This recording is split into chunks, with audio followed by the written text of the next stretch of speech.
Salut à tous. Encore un bon moment à passer ensemble avec vous au Club 700. Eh bien, toute l'équipe a concocté une émission enrichissante pour vous, rien que pour vous. Salut, Pasteur Kofi. La Merci. joie du Seigneur est toujours ta force, n'est-ce pas? Tout à fait, merci. Tout à fait. Toujours. Et lui faire confiance est le grand secret, les amis, pour vous tous. Et je souhaite à vous tous, nos amis du téléspectateur du Club 700, de voir comment Dieu fait des grandes choses dans la vie des gens. Par exemple, voyons l'histoire de Becky, qui raconte comment les ravages du paludisme et l'épidémie d'Ebola et la mort certaine de son mari l'ont rempli d'horreur et de douleur. Regardez. Comment dire à mon petit garçon, qui avait 3 ans à l'époque, comment dire à Josiah que papa ne va pas rentrer à la maison? Comment puis-je appeler ma belle-mère et lui dire que son fils ne va pas rentrer à la maison? Tous les rêves et toutes les promesses auxquelles nous avions cru pour notre vie semblaient brisés en 1000 morceaux. Matthew et Becky Murray, de Grande-Bretagne, s'étaient rencontrés lors d'un voyage missionnaire. Pour Becky, ce n'était pas le coup de foudre.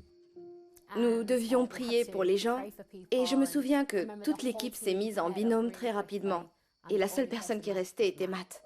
J'ai fait « Ah, je ne peux pas prier avec ce type ». Mais on a été mis ensemble, on a prié pour les malades et les gens étaient guéris. Et ma première pensée à propos de Matt a été « Eh bien, il peut pas être si mauvais que ça puisque Dieu l'utilise ». Bientôt, Matthew et Becky se marièrent et sentirent que Dieu commençait à leur parler. C'était la première fois que je sentais l'Esprit de Dieu me parler. J'étais sauvée depuis que j'étais petite fille, mais je n'avais jamais entendu l'Esprit de Dieu me parler dans mon cœur. Je l'ai senti dire que j'allais diriger un foyer pour enfants. Cependant, ce n'était pas dans mes plans. Je voulais encore étudier, mais puisqu'il avait certainement un meilleur plan pour moi, on a commencé à faire des voyages missionnaires de courte durée pendant assez longtemps. Puis on a fondé notre propre maison pour enfants au Kenya en 2012. Le King's Children's Home offre un abri à des centaines d'enfants qui vivent dans la pauvreté des rues du Kenya. Ils y sont bien nourris, non seulement par la nourriture, mais aussi par la parole de Dieu. Après avoir visité le Kenya en 2014, Matthew et Becky firent un voyage de collecte de fonds aux États-Unis, pendant lequel Matthew commença à avoir des malaises. Ça a commencé avec les symptômes habituels de la grippe, des frissons, de la fièvre, et je me souviens lui avoir donné du paracétamol et avoir pensé que tout irait bien. Quelques jours sont passés et son état ne faisait qu'empirer. Nous sommes donc allés consulter un médecin. Peu après leur arrivée, Matthew fut placé en isolement pendant 3 jours. Chaque indice pointait vers un virus mortel. C'était la première fois qu'on entendait le mot Ebola. Malheureusement, il en avait tous les symptômes et c'était pendant cette semaine qu'il y a eu l'éruption d'Ebola. Je devais porter toutes les protections nécessaires pour entrer dans sa chambre et être avec lui. Il ne pouvait pas y avoir de contact physique. Je ne pouvais pas faire les choses normales qu'on fait avec quelqu'un qui est mourant. Seul dans un pays étranger, il devenait de plus en plus difficile pour Becky de faire face à ce que disaient les médecins. L'un des moments les plus difficiles a été celui où le médecin m'a dit « Vous ne pouvez pas retourner au Kenya ». Elle a dit « Vous avez un petit garçon à la maison qui vous appelle maman. Il a déjà perdu son papa ». Et les larmes aux yeux, je me souviens d'avoir dit « Comment ne pas y retourner? Comment ne pas retourner au Kenya? Là-bas, j'ai 100 bébés qui m'appellent maman et qui l'appellent papa aussi. » Finalement, les médecins firent une découverte concernant le diagnostic de Matthew. Ils ont finalement découvert qu'il avait la malaria.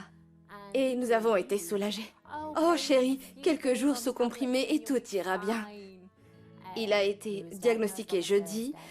Vendredi, le docteur m'a prise à part pour me dire « Vous devez savoir que la vie de votre mari est en jeu. » Elle a commencé à parler d'insuffisance de certains organes et je me souviens avoir pensé « Non, non, c'est impossible. » Le médecin m'a expliqué qu'ils avaient eu les résultats de la pathologie et qu'en fait, son taux de paludisme atteignait 50%. Je suis infirmière de formation et une fois que le sang a été saturé pour moitié par un parasite, du point de vue naturel, il n'y a plus de retour en arrière.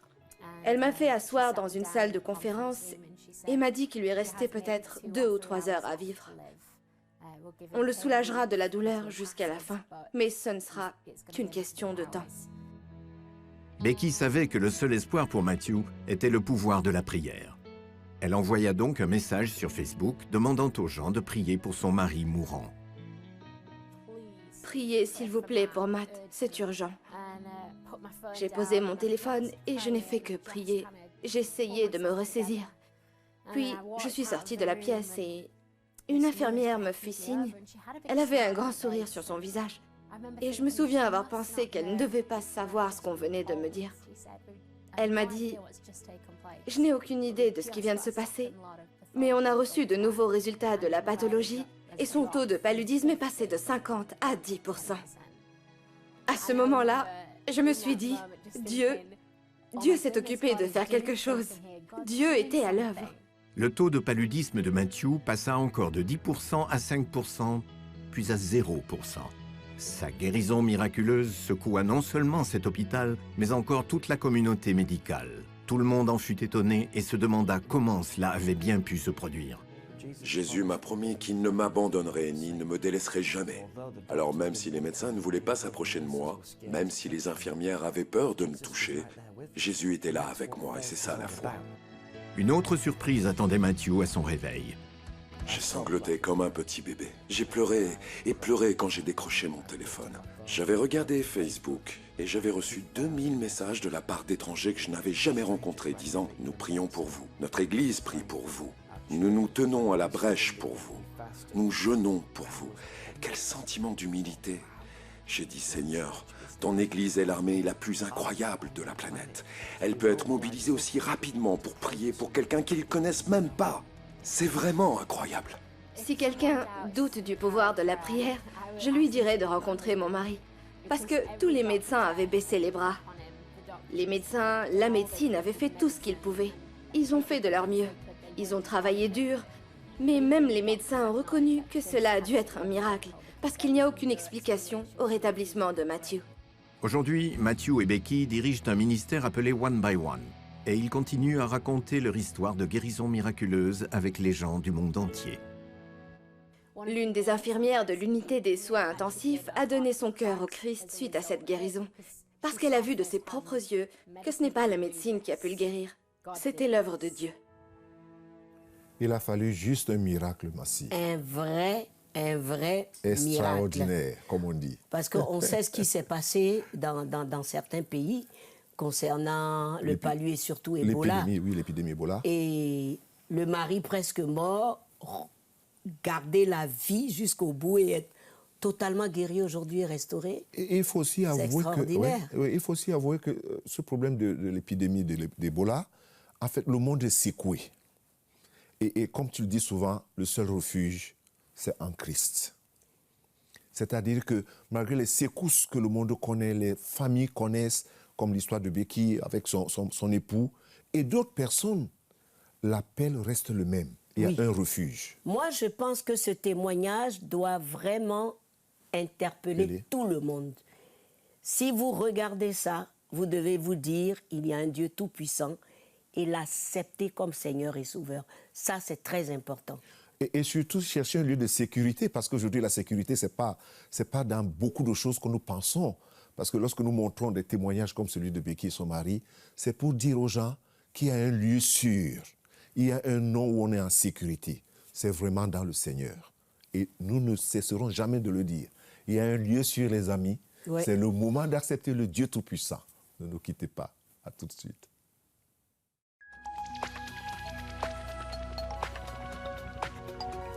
Si vous avez des questions spirituelles, des besoins de prière ou même si vous avez besoin de conseils, n'hésitez pas à nous contacter aujourd'hui à cette adresse ou au numéro suivant. Nos conseillers sont là pour vous aider. N'oubliez pas, nous sommes là pour vous.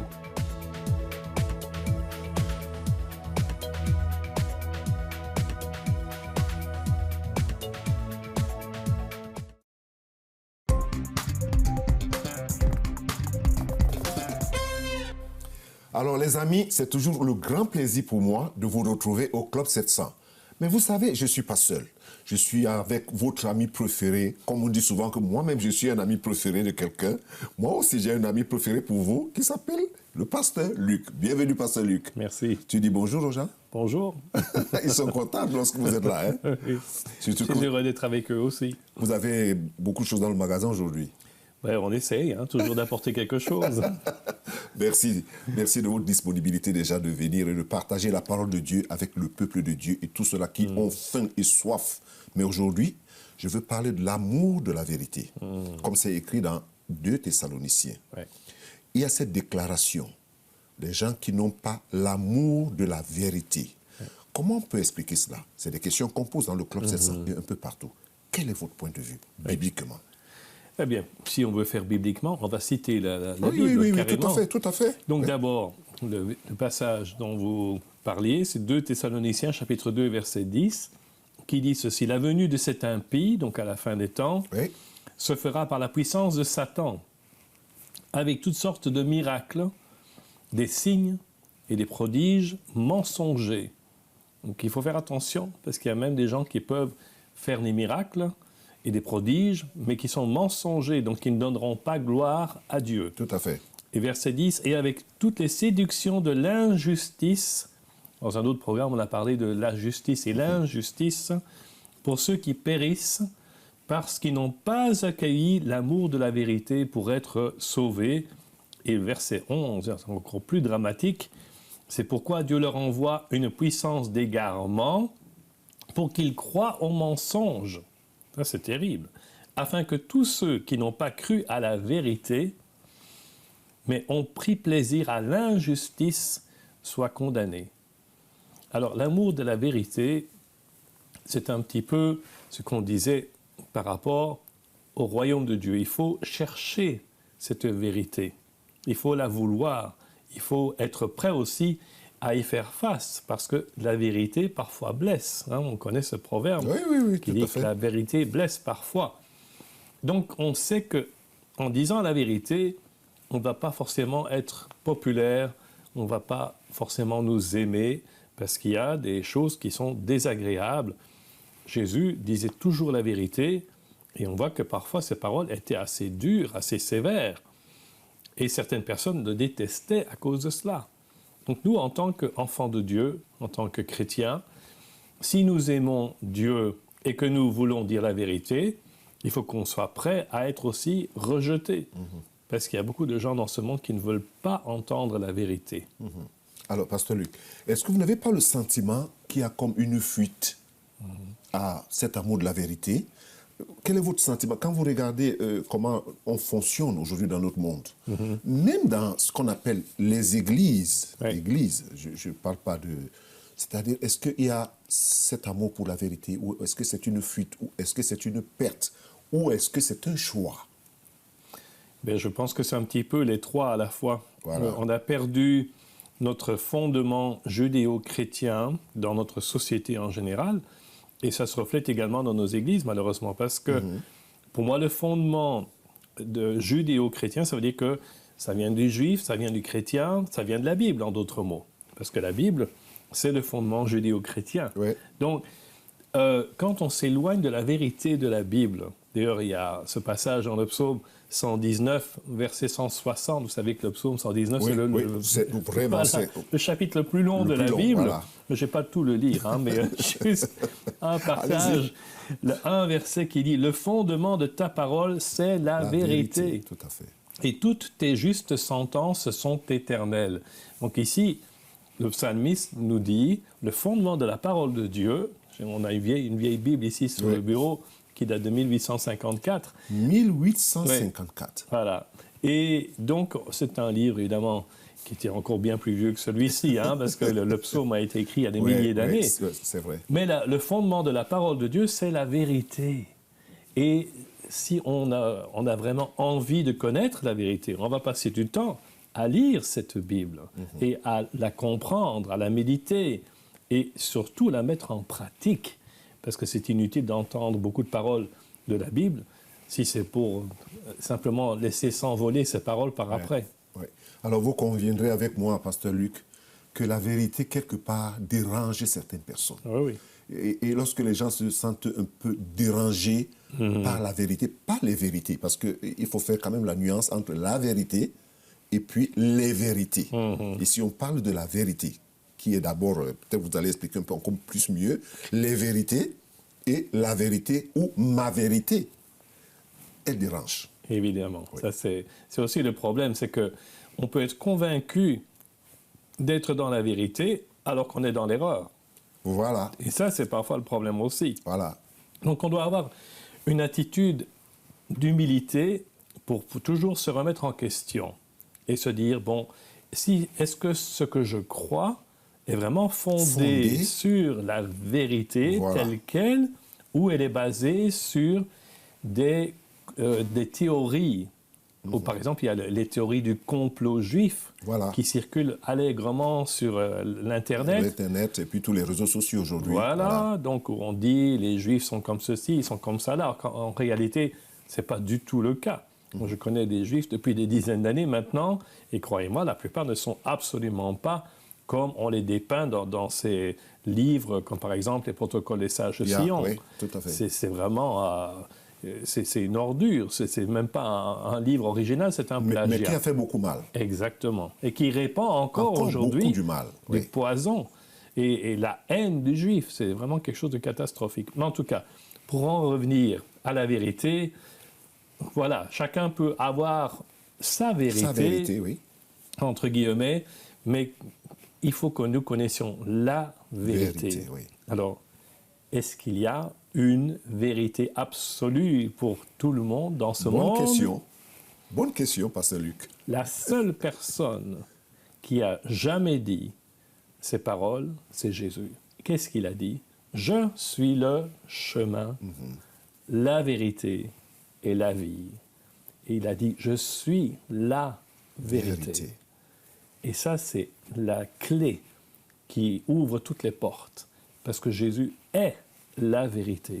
Tout ce qu'il nous a dit, tout ce qu'il nous a enseigné, tout ce qu'il a fait pour nous fait comprendre que si nous marchons avec lui, nous sommes dans la vérité. Pasteur Luc, certainement il y a quelqu'un qui vous suit en ce moment et qui est très béni, très édifié, et qui cherche comment être restauré dans cet amour de la vérité. Si vous avez un conseil à donner à tous nos amis qui nous suivent, comment on peut être restauré ou se restaurer dans l'amour de la vérité?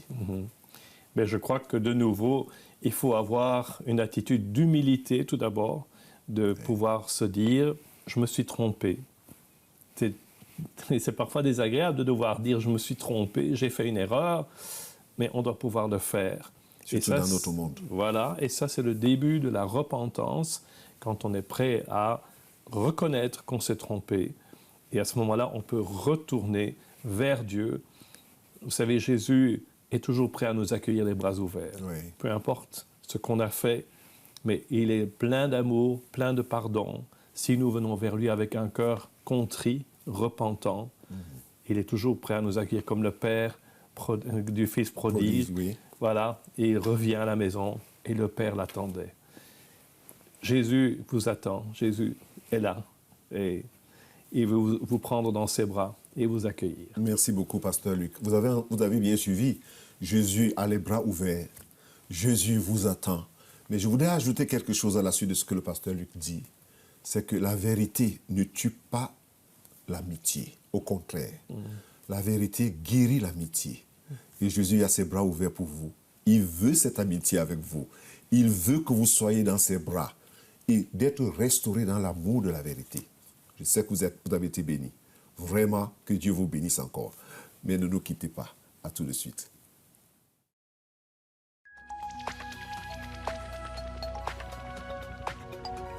Si vous avez des questions spirituelles, des besoins de prière ou même si vous avez besoin de conseils, n'hésitez pas à nous contacter aujourd'hui à cette adresse ou au numéro suivant. Nos conseillers sont là pour vous aider. N'oubliez pas, nous sommes là pour vous.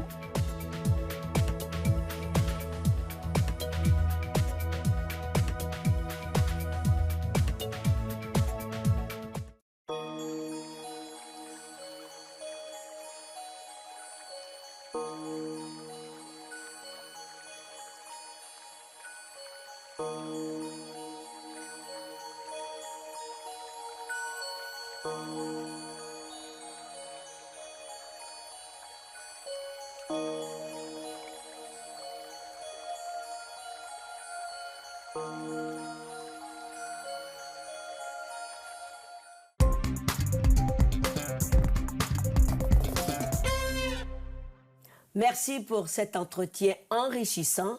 Nous nous retrouvons maintenant pour votre rubrique questions-réponses avec votre pasteur préféré. Prêt? Oui, merci. Pourquoi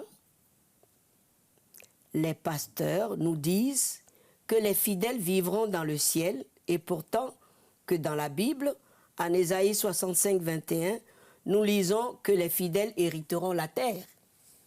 Oui, c'est une bonne question, Massi.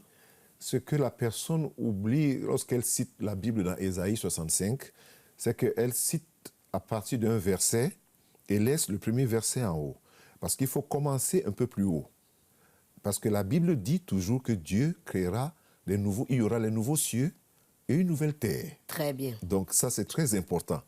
Lorsque les pasteurs disent que nous serons sur la terre, alors que la Bible, que nous irons au ciel, alors que la Bible dit que nous hériterons la terre, c'est pas cette terre-ci que nous voyons, je ne sais pas quelle forme elle aura. C'est une nouvelle. C'est une nouvelle terre. Donc il faut que la personne comprenne.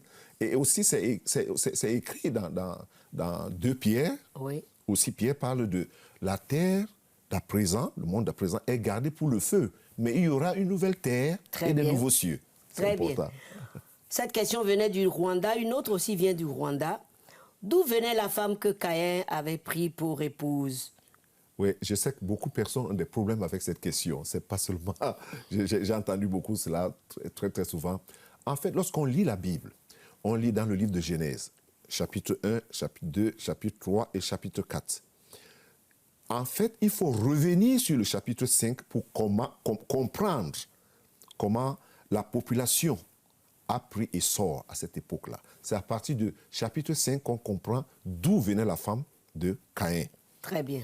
Elle vient de cette postérité qui vient parce qu'il n'y avait pas un autre homme et une autre femme en dehors de Adam et Ève. Donc, et la Bible nous dit que Adam et Ève ont eu encore beaucoup d'enfants, des garçons et des filles. Et il ne faut pas oublier que Caïn n'était plus avec son père parce qu'au moment où il a commis son crime, il s'est séparé, il est parti un peu loin de son père. Donc il a eu le temps de trouver sa femme parmi toute cette génération qui sont venues. Très bien. Jésus est-il Dieu ou fils de Dieu? Jésus est Dieu et il est fils de Dieu. J'explique. Il est Dieu parce qu'il est le Créateur. Il est fils de Dieu de par la naissance. C'est-à-dire que le fait qu'il soit venu dans ce monde, il est passé par la voie normale, mais c'est pas l'œuvre du Saint-Esprit. Voilà la différence. Oui. C'est-à-dire qu'il y a cette combinaison homme parfaitement homme et Dieu parfaitement Dieu. C'est là où il y a cette incompréhension de beaucoup de personnes quand on dit est-ce qu'il est Dieu, est-ce qu'il est fils de Dieu. Et lui-même le dit quand on lui pose la question es-tu le fils de Dieu? Il dit je le suis. Es-tu Dieu? Il le dit. Il n'y a pas deux personnes dans la Bible comme Dieu l'a dit à Moïse. Dis-leur je suis. Et Jésus le dit aux Juifs avant qu'Abraham fût je suis. Cette déclaration fait de lui Dieu au même titre que ce Dieu dont les gens entendent parler, qui a dit au commencement, dis-leur je suis, t'as envoyé. Je suis. Il n'a pas dit autre chose, justement, je suis. Et Jésus répète la même déclaration aux Juifs de son époque. Avant que Abraham, votre père, moi, je suis. Il n'a pas dit j'étais. Donc, ça fait de lui Dieu. C'est très important. Ça, c'est très important parce que ça... Oui, c'est profond, mais c'est important de comprendre les nuances que les gens, les explications que les gens essaient de donner. Les questions sont bonnes, mais je crois que ça va aider beaucoup plus si les gens se mettent à lire personnellement et profondément, avec passion, la parole de Dieu. Très bien. Mes amis, j'espère que vous êtes satisfaits de vos réponses. Allons au Kenya pour voir comment le petit Denis, orphelin, sans ressources, mais vous ne l'avez pas abandonné à son sort. Regardez comment. Après le décès de ses parents atteints du sida, Denis déménagea dans la petite maison de sa grand-mère, juste aux abords de Nairobi. J'étais très triste quand mes parents sont morts. Je pensais que les gens me mentaient. Je n'arrivais pas à y croire. Sa grand-mère pouvait à peine subvenir à ses besoins les plus élémentaires. Il n'y avait rien à manger dans la maison et j'avais très peur. Je voulais mourir juste pour faire disparaître la faim. Sa grand-mère emmena finalement Denis à Living Faith International, un ministère soutenu par Orphans Promise de CBN et dirigé par le pasteur Carla Porter. Je l'ai serré dans mes bras. Il m'a serré en retour et il est entré droit dans mon cœur. Il était si maigre et si fragile que ses os me semblaient comme des os d'oiseau, vous savez. Alors, nous l'avons aimé. Donc nous avons fait tout ce que nous pouvions pour soulager un peu la douleur qu'il ressentait. J'ai compris qu'on m'avait sauvé la vie. Avant, je dormais par terre et maintenant, je dors dans mon propre lit. Je deviens grand et fort. J'aime beaucoup la nourriture ici et je la mange lentement pour en profiter plus longtemps. Dennis va à l'école ici et apprend à connaître Dieu grâce à Superbook de CBN. J'aime bien entendre la parole de Dieu. J'aime l'histoire de David parce que quand il fait une erreur, il se tourne vers Dieu. Je veux aussi être un homme selon le cœur de Dieu. Un jour, je veux trouver un bon travail pour pouvoir aider les autres comme vous m'avez aidé. Je prie que Dieu vous bénisse pour tout ce que vous avez fait pour nous. Merci, merci CBN. Merci beaucoup à Orphan Promise. Et merci à ceux qui ont permis à Orphan Promise de faire ce geste. De ne pas abandonner le petit Denis qui errait. Ils sont beaucoup comme ça. Oui, dans nos rues, un peu partout, parce que les familles ne veulent pas prendre leurs responsabilités. Donc, il faut que la famille de Dieu prenne sa responsabilité. Oui, Massi, tout en étant d'accord avec toi, c'est que aujourd'hui nous vivons des temps quand même. Peut-être c'est le pasteur qui parle, hein. Ah bon, j'écoute le pasteur quand il parle. Non, je voulais dire que les familles, c'est vrai qu'il y a des familles irresponsables, c'est vrai. Et que la famille chrétienne, vraiment, elle se lève pour répondre à ses besoins. Mais il faut quand même reconnaître que ce n'est pas facile, vraiment, pour plusieurs personnes aujourd'hui. Et c'est pour ça que cet appel aussi au Club 700 et tous ceux qui participent à ce don, de savoir que pendant que d'autres personnes sont déséquilibrées, on apporte une sorte d'équilibre de notre côté. Oui, c'est ce que je voulais dire. Et c'est très important. Donc, encore et encore merci. Oui. Et surtout, vous pouvez augmenter le montant de votre don. Si vous êtes déjà des donateurs. Vous pouvez souscrire si vous êtes tout nouveau, vous ne savez pas comment faire. C'est très simple. Allez dans nos bureaux régionaux, selon les pays où vous êtes. Allez sur notre site aussi. Allez sur nos pages Facebook. Et vraiment, que Dieu vous bénisse pour la décision que vous prenez. C'est très important d'être nombreux pour faire remplir la marmite quelquefois, pour essuyer les larmes de quelqu'un. Quelque part, pour soigner aussi. Oui. Et le Dieu de toute grâce, comme on dit. Sera votre récompense. Le Dieu de toute grâce sera votre récompense. Jésus vous aime. À très bientôt.